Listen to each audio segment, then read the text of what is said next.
Hey, what's happening, YouTube? What's going on, guys? You guys have tuned into Rules for Rebels here. I'm just having my morning coffee, got a few minutes to kill. Figured we would knock out a video. I thought this story was kind of interesting. So, Twitter is dealing with its very own Adpocalypse situation right now. Over 30 major brands, and we're not talking about small companies. We're talking about major brands, major Fortune 500 companies, some of the largest advertisers on Twitter have decided to suspend their advertising on Twitter due to Twitter's inability to detect and stop child porn. I think just mentioning that word will probably get this video kind of blacklisted or whatever on YouTube, shadow banned. But kind of a crazy story here. So the reason I use the word Adpocalypse, you guys may or may not remember Adpocalypse from probably 2017 or thereabouts. Adpocalypse was when YouTube really kind of made a push to be a much more family-friendly platform, and when YouTube really kind of cracked down on what type of content can display ads, what type of channels can be part of the YouTube Partner Program or YouTube monetization. It was actually back in 2016 when YouTube first started kind of going in this direction of being much more family-friendly. I don't know if you guys remember this, but one like really popular niche on YouTube used to be something called roof-topping. And I think it kind of spurred off of the whole parkour thing. Whenever I think of parkour, I always think about that episode of The Office where Michael and Andy and Dwight and those guys were out in the back doing parkour, jumping over dumpsters and things like that. But I think roof-topping kind of came about through the whole kind of parkour movement that was popular back then. What roof-topping was, you'd have YouTubers who would climb like super high cranes in Dubai or Hong Kong where they were building skyscrapers. They would sneak into skyscrapers and climb them. And two of the big channels back then, I remember there was one channel, I think it was called James Kingston. Kid's name was James Kingston, obviously. He was a kid in the UK, and he would travel all over the world climbing skyscrapers and doing crazy feats and hanging off of them. I remember another big channel from back then. Let me know if you guys remember these channels. Another big channel back then was a channel, I believe it was called Illsight. It was like a 16 or 17-year-old kid. I believe he was Australian. He was living with his dad in like Hong Kong or Taiwan. And he was doing the same thing. He was roof-topping and climbing these buildings. And, at some point, YouTube said that's a dangerous activity and you can't have channels doing that type of stuff. I think the channel Illsight kind of wound up dying off. I know James Kingston, kind of to the displeasure of a lot of his audience, completely changed what his channel was about. So instead of being about roof-topping and climbing these buildings and doing these crazy feats, he changed his channel into a car channel. And I think he wound up losing a lot of subscribers, and the channel kind of fell off after that, or at least kind of lost some of its audience, because I think there's a lot less people interested in BMW 525s than there are, I think almost everybody's interested in seeing somebody hang off of a building. But that was one niche that YouTube killed. I know this video is supposed to be about Twitter, but just kind of another interesting thing going on with YouTube right now. You guys remember the show To Catch a Predator with Chris Hansen? Really kind of funny, interesting show from back in the early 2000s. So that's kind of a niche that popped up on YouTube within the past year or two. And it's kind of crazy how some niches have been around on YouTube for a while, but at some point they blow up. Like at one point, ASMR was kind of big, but there were like a couple content creators doing ASMR videos. And then it took a couple of years, but eventually ASMR blew up and everybody was doing it. Kind of same thing happened with mukbang. This To Catch a Predator style YouTube channel really blew up in recent years. But what's odd about it, there was a channel called Anxiety War that's been around since like 2015. The kid had a big following, so it's not like it was a small channel, but that niche never really blew up. Well, in the past year or two, all these wannabe Chris Hansens wound up popping up, and I have to say they're actually really entertaining videos, and that's a niche that actually YouTube is kind of cracking down on right now. I think it's become too big for them to ignore, and there's a wide variety of these channels. Some you have people trying to be a little bit more professional, doing it kind of like Chris Hansen, but there's one particular channel, I think it might still be up. It's called Weights List, and it's this MMA guy out of Jacksonville, Florida, and he would catch predators, but he would literally beat the shit. I don't know how the guy didn't wind up in jail. He would literally beat the shit out of them live on camera. And I think some of those videos are still up. It's called Weights List, W-A-I-T-S List. There was another guy, I forget the channel. His channel's been suspended so many times, he keeps having to change it. But at one point, he goes by Gordon Flowers, kind of young, heavier set, like football player, linebacker, or lineman-looking kid out of Texas. And, in his earlier videos, he would be kind of like really racist and like taunting these predators and talking down to them and things like that. And he's kind of refined his style a little bit. He actually does a really good job of it now. I don't know how he gets people to sit down and talk to him for like an hour and a half about all this crazy shit they've been doing. But he's really popular. Another kind of more recent channel that I think he has kind of an interesting twist on doing it is this kid by the name of Skeeter Gene. He wears a suit. He's got a binder. He kind of tries to, kind of imitates Chris Hansen's kind of like speech patterns and kind of way of behaving. And he's got a lot of good, like, kind of witty one-liners and things like that. Really kind of a funny channel. But recently, YouTube made a change to their policy, and they basically said you're not allowed to, shame people who try to meet up with kids. You can't have any identifiable information, so, like, you got to blank out their faces. You can't say their names. YouTube's really kind of going out. I guess, to some extent, it's preventing doxing people, which I think is a good thing. I know nobody wants to like stick up for child predators, but I guess you can't have a major social media platform doxing people. But at the same time, it's kind of crazy how much they've cracked down in these channels, and it's been funny to see just in the past week or two, all these channels who make these To Catch a Predator style videos have like literally 3 to 4 minute long. What's the word I'm looking for? Like prefaces before the video where they're like, this video is for educational content. We're not trying to shame anybody. We're not trying to dox anybody. This is purely educational. If you are a school and would like to educate children or parents about the dangers of the internet, you can use this video. And it's literally 4 minutes of fast talk, like Micro Machine style speech, laying out, basically kind of trying to cover their ass and protect themselves and make the argument to YouTube as to why they shouldn't take down their videos. Anyhow, if you guys watch these channels, if you guys have any insights or kind of commentary on this niche or kind of how YouTube's cracking down on it right now, feel free to drop a comment. That would be interesting as well. It's gotten off on a little bit of a tangent here, but my point being, YouTube, had their whole Adpocalypse. Advertisers were upset that their ads were being shown before controversial videos. Now, on the extreme side, some of these videos might have been like terrorist, not solicitation, man, I haven't finished my coffee yet, like terrorist recruitment videos. But on the milder side, it might be like some talking head makes a video making some conservative talking points, and they don't want their brand being associated with that. So YouTube really cracked down, and you could only run ads on videos that were kind of very mundane and mild. Well, I guess we're pretty far into this video, and I've barely kind of even scratched the surface. But basically, my point here is that Twitter is kind of facing their own adpocalypse right now. We're going to be taking a look at Search Engine Journal. The article is titled "Suspended by Top Brands Because of Child Exploitation. Top Brands Suspended Ads Due to Twitter's Inability to Detect and Stop Child Porn."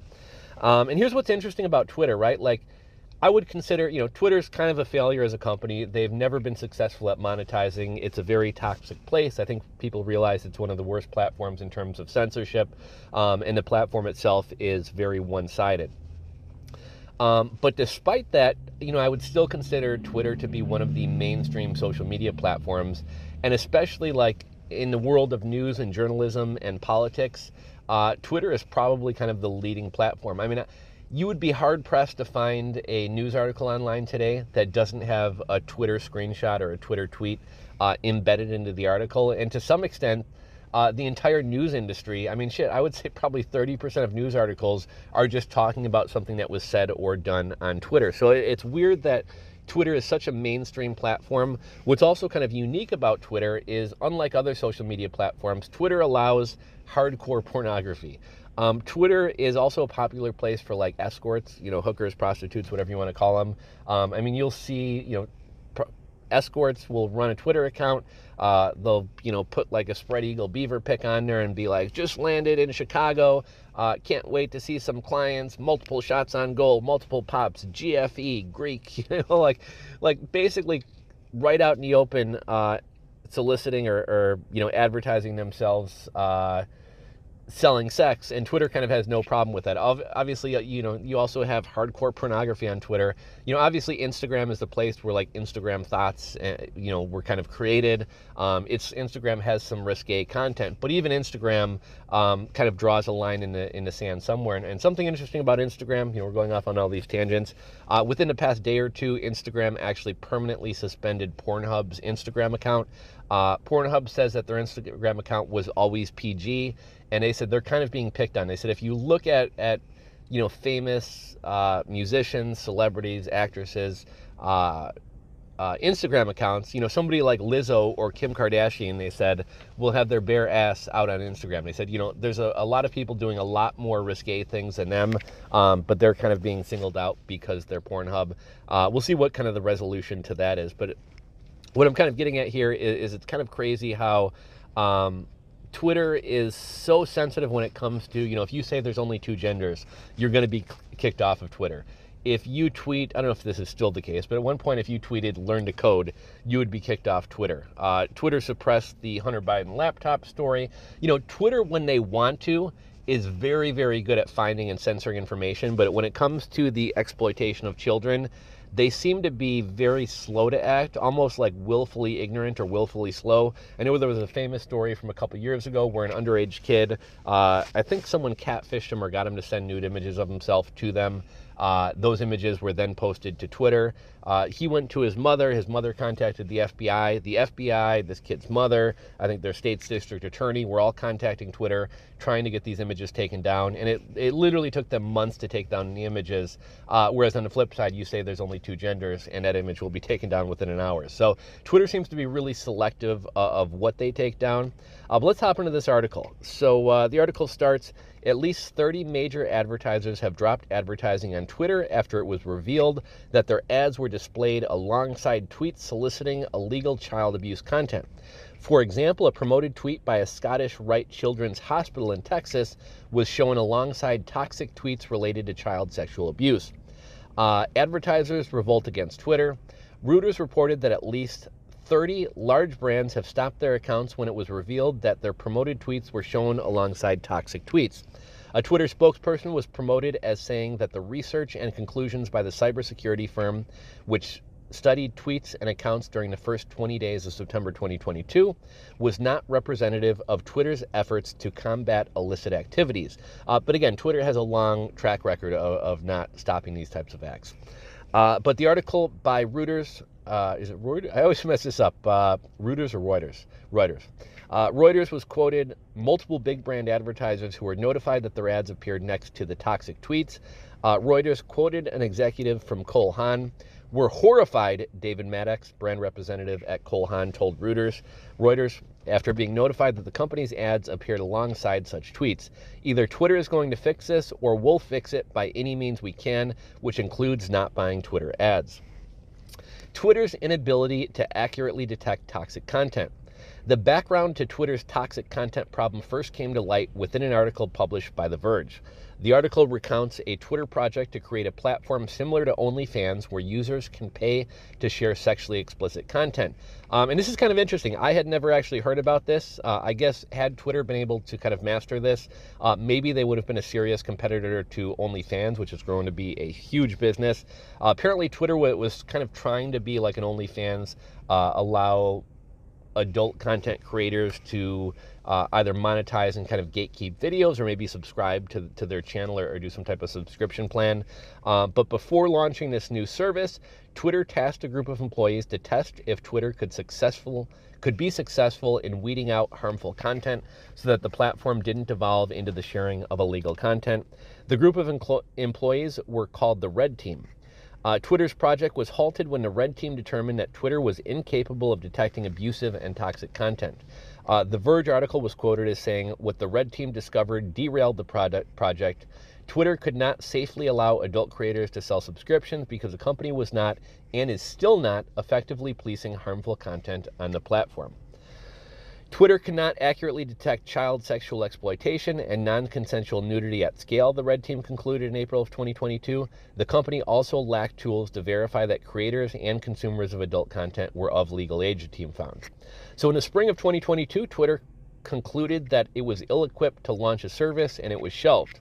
However, according to the cybersecurity firm Ghost Data, Twitter continued to have difficulties catching rogue users and accounts that were sharing illicit content. Ghost Data conducted an investigation in September of 2022 to discover how widespread the child exploitation problem is on Twitter.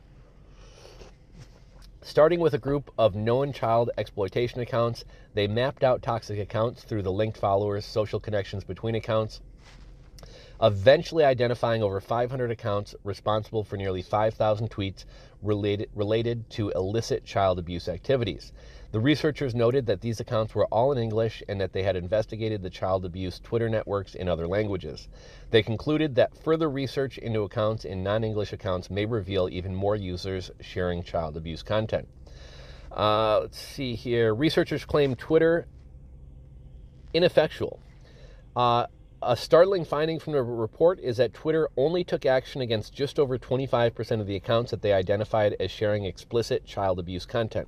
During the period of research covering the first 20 days of September 2022, the researchers wrote in a PDF, "We noted that Twitter suspended less than 30%, it was actually 27.5%, of the users that publicly shared child pornography links, material, and references in the first 20 days of September. To date, still more than 400 users are active after the purge. Many of these users have been active for months." And here's a weird thing about Twitter, right? Twitter is kind of known for being kind of blue-haired, fanatical, left-wing people. I'm trying to think how to phrase this. There's a group out there called MAP, Minor Attracted Persons, and they're basically trying to push for the normalization and acceptance of pedophiles. They're basically saying that people who are attracted to children are just like gay people, right? It's a sexual orientation. And as radical as Twitter is, it really would not surprise me if a significant percentage of Twitter employees kind of believe in that. I guess for lack of a better word, I'll just kind of leave it at that. The researchers concluded that though they identified many illicit activities and accounts on Twitter, they estimate that this is just a fraction of the true scope of the problem. They observed that Twitter could do a better job at stopping the toxic activities. They went on to say, "These results validate the alarming problem already discovered by internal employees and exposed by online media. Twitter cannot accurately detect child sexual exploitation, and its executives are doing almost nothing to address this disaster. We also uncovered evidence that such permissive policies on pornographic content are also inducing users to post non-consensual and rape videos, not to mention minors trying to sell their own nudity or sexual content. Probably a modest investment and a dedicated team, even applying our own basic techniques, would be sufficient to easily locate and drastically reduce the illicit activities." So whether it's because it's some core belief that they think people should be able to see images of kids, or whether they just want as many users as possible and don't really care who those users are or what they're sharing, it seems that Twitter is kind of willfully ignorant and going out of their way not to solve this problem, according to these investigations. That conclusion, reached by the cybersecurity firm Ghost Data, seemingly contradicts a statement issued by Twitter and reported by Reuters that Twitter has a zero tolerance for these kind of activities because it's been months since Twitter's red team identified issues in detecting toxic content. Reuters also reported that Twitter stated it is hiring employees to implement serious solutions. So it looks like that's the end of this article. Point being, Twitter is a company that has never successfully managed to monetize their platform. I don't know if you guys have been following the whole thing with Elon Musk buying Twitter. That was kind of big news for a while. Everyone's kind of lost interest, myself included. I think that's kind of still dragging through the courts. Twitter, a platform which has never been able to effectively monetize, is now having an even worse monetization problem, and is probably going to have a hard time attracting back these advertisers as well as other large advertisers as well. So if you guys know anything else about this story, if you have any of your own kind of interesting anecdotes, thoughts, anything else you want to share in regards to this video, this topic, this story, go ahead and drop a comment down below. If you guys aren't subscribed to the channel, click that subscribe button down below, ring the bell to be notified of future videos. If you enjoyed today's video, please give it a thumbs up, and I'll catch you guys on the next one.